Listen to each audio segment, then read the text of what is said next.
Hey, before we get this episode started, just some general life advice. Don't be a dick. We've got enough of those out there already.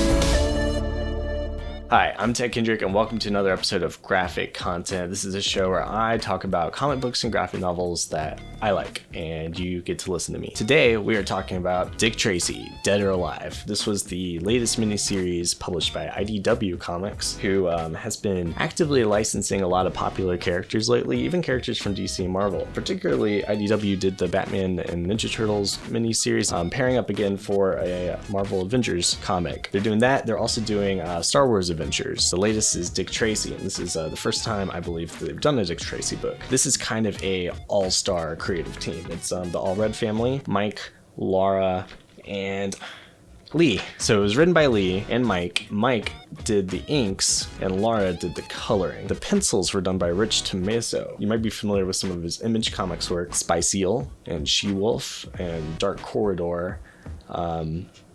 Many others. He got started doing his own self-published line of comic books called Recoil Comics. Gritty, street crime sort of books that remind me a lot of Grand Theft Auto. So, Dream Team, I love their art style. They work perfectly together. The Allred family is well known for books like Madman from the late 90s. They got really popular doing Silver Surfer for Marvel. And most recently, they did Bug the Forager. That is Fred Bug with 2 G's. Teaming up with Rich Tommaso on pencils and them doing the rest of the artwork is the perfect combination. I'm not even a big Dick Tracy fan. I was here for the artwork. The story itself is really fun though, but Dick Tracy is kind of like, if you're not familiar with him, he has been a comic book character, detective type that's been around from the 1930s, originally in serialized newspapers. His story arc ran for decades before here he is in a 4-issue miniseries. Kind of known for like yellow trench coat, his yellow fedora, and he's got this wristwatch phone thing. It was, I guess, state-of-the-art before the Apple wristwatch ever became a thing, but now it's a thing, so it's a little dated. But anyway, he's still a really cool detective. He's kind of like he takes shit from nobody. He has his own moral code. He doesn't trust anyone unless they deserve to be trusted. So this series sees him moving to a new town where he ends up joining the police force, finding out pretty fast that it's very corrupt.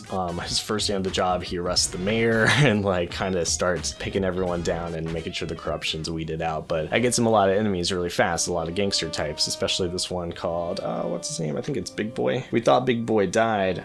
We thought he was fried in the electric chair, but he actually got away. There's a whole conspiracy about the coroner at the morgue getting his body out of there, replacing with a body double. So he comes back by the end of it, gets revenge against Tracy. But there's a bunch of other really wacky, like noir style villains and thugs in the process. There's one called Shark Marone, who is actually drawn to have his face look like a shark, which is really funny. He's got like a long nose like that. There's another one called Flat Top because his hair just goes flat against the top. So they were really clever with their names, but that's kind of part of the fun, is like these old gangster villain types. Dick Tracy was created by Chester Gold. That was the original writer and artist of the book from the 1930s. After this was a successful series, IDW announced that they are giving Michael Oeming his own Dick Tracy book. He's going to write it and draw it. You might know Michael Avon Oeming from his work with Brian Michael Bendis. These creators go by their full names with middle name intact and everything. I don't know, whatever. Michael Avon Oeming, Brian Michael Bendis, they worked on Powers together, which was adapted into a TV show that played on the PlayStation Network. If you're familiar with Oeming's work, he's got the same sort of like high contrast shadow, clean line work that I love that was in this book. Oeming's work is really similar to Bruce Timm as well. So if you're into that sort of style at all, I think you'd really dig these Dick Tracy books. So Oeming has been petitioning to write the character for years, so it's really exciting that he finally gets his book with IDW to do that. This was Dick Tracy, Dead or Alive. Michael Oeming's book, Dick Tracy Forever, comes out in April. I'll probably read that too. It's another 4-issue book. Should be really cool. If you're interested in the character at all, there was also a live-action movie from 1990 with Warren Beatty, who wrote and directed the movie and played the lead character of Dick Tracy. There was supporting cast included Madonna and Al Pacino. So it was actually a pretty cool movie. I remember it being pretty campy, but overall a lot of fun. And it had music from Batman's own soundtrack